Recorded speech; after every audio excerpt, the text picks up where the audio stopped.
And now here to shed more light on the issue is Gary Tabach, former Chief of Staff, NATO Military Liaison Mission in Moscow. Hello, sir, and welcome to Eastern Express. Thank you, Bentley. Always look forward to your challenging questions. Right, so we are looking at the Kursk region and Ukraine's, counteroffensive, so to speak. And of course, there's still a lot of fog of war going on, and we're hoping that you can help us dissipate some of those. So what are some of the information on the ground that you can let us know as of the moment?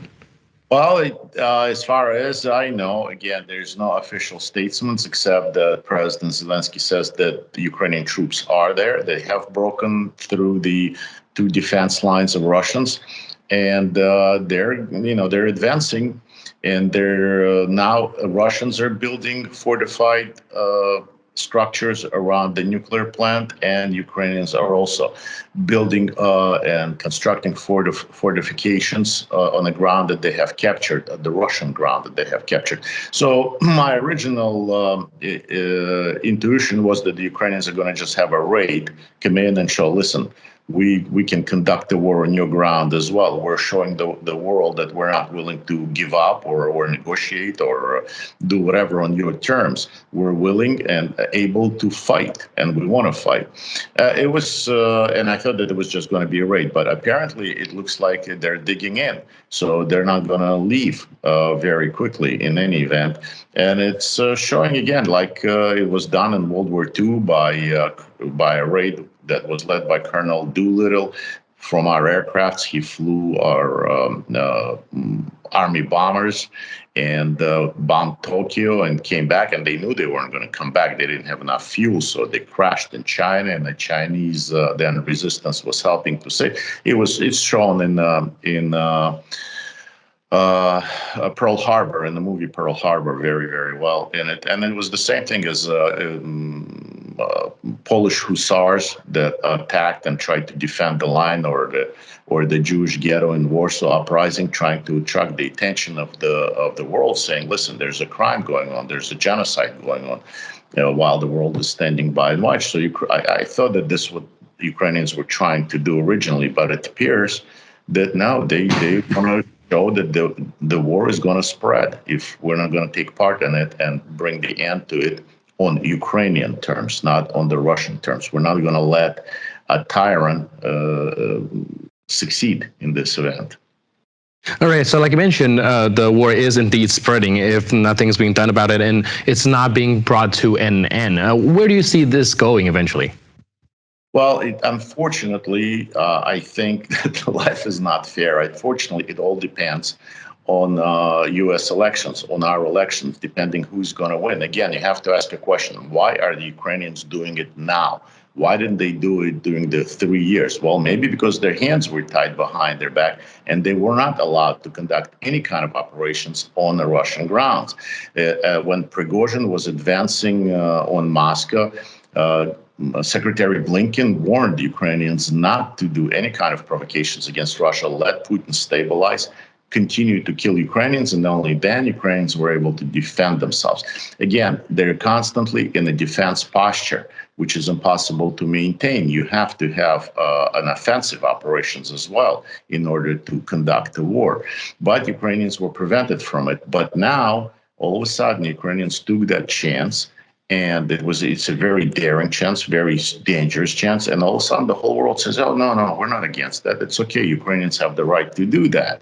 And all of a sudden, the aid came in, not a large aid, but came in $125 million to Ukraine 4 days after that offensive operation. And then Europe followed. And, you have to ask a question, why? Well, maybe because our president is out. There's nobody in charge of the United States, and they can do without us dictating them what to do or how to fight. And then everybody just says, okay, well, we got to accept that. And again, I think the main point in it is that they're showing, or the lesson I learned from it is that they're showing that the agreement, I guess unauthorized agreement, between Putin and President Biden, that the war will not be on the grounds of Russia. That's what made Russians relax and be assured that the Ukrainians would not take the war to their territory. But since President Biden is not anymore really, he's not even a lame duck, they're saying he's Peking duck or whatever now, he's gone, that they can do it. And that's why Russians were caught off guard. Because you got to ask yourself a question, why the Russian borders were not secured, were not protected with the country that they're conducting a war against. So the Ukrainians kind of walked in and broke through the defense lines that they had. So Russians were assured by the Western alliance, by the United States, that the Ukrainians have no right and will not conduct the war on their ground. And the proof was a Prigozhin advance on Moscow. So now, things are changing. Things are changing on the battlefield. There's a lot of motivation in Ukraine, even though Kiev and other cities are being bombarded heavily. Yesterday, a family was killed in Kiev. A missile hit a civilian building, and the family was killed. But still, the Ukrainians are very inspired that they have the army. They have brave ones that are able to conduct and fight for their freedom. Do you think that the Russians have dedicated so much forces in their front line because of believing that Ukrainians won't hit back, that eventually led to the Ukrainians being able to actually push that far into the Kursk region? Well, me being from that region myself and dealing with it my entire career, I also give it what's called a Russian excuse for incompetence. So they sometimes they do things and you wonder why they did it, because it's not going to work anyway. I don't think Russians have lack of troops. They can pull them from the eastern Russia. They can pull them from all over. It's a huge country. It's a huge amount of people that they can expand. But I think they were not ready for it. They were assured that it was not going to happen, where Ukrainians proved them wrong. And I think it is solely on the Ukrainian bravery in daring raids that they were able to conduct before. For instance, sinking the Black Fleet, the country that has no fleet, sunk Russian unsinkable, unbeatable Black Sea Fleet. So, I think that was not unexpected. The Russians were not ready for it, and it's incompetence on their command. Right, and now that this has happened, do you think that they have to go back to the drawing board and start recalculating and reformulating how they are going to approach this war? When the Russians are sure that the Ukrainians won't attack, that's one thing, but now things seem to have changed. Do you expect any reshuffling within the Russian ranks, or any movement in the front line that required them to pull some troops back to avoid things like that happening? What are your predictions? Well, I think they have to. And again, fortunately or unfortunately, everybody, Ukraine, Europe, Russians, they're looking at the United States. What are we going to do? What is the United States going to do? Who's going to win the elections? What actions this or that president is going to take? And then try to adjust to it. Meanwhile, while that uncertainty or that chaos, if you may say, that's going on in my country, Ukrainians are taking advantage of it. Whether the Russians are going to take advantage of it, I'm sure they will. I'm sure the KGB mind at work there trying to do whatever they can to get involved in our elections, to subvert our elections, to put one side against the other. That's what they're very, very good at. They may not be very good at the battlefield, fighting on the ground, but what they are very good at is trickery and fog and lies and diversion.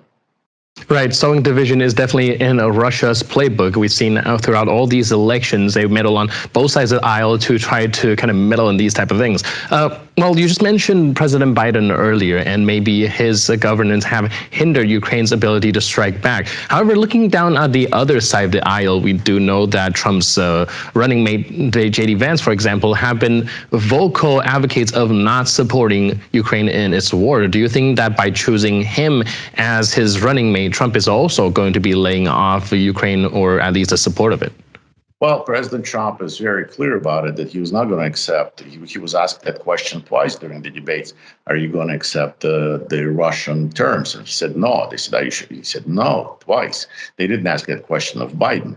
And he kept saying that drill, baby, drill. We're going to drop the oil prices and the Russian machine will stop. It's as simple as that. He mentioned a lot of other things, like he was going to bring nuclear submarines to the shores and things like that. Yes, J.D. Vance, I think, is taken out of context a lot. Again, we have to remember that J.D. Vance is a war veteran himself. He's gone to war.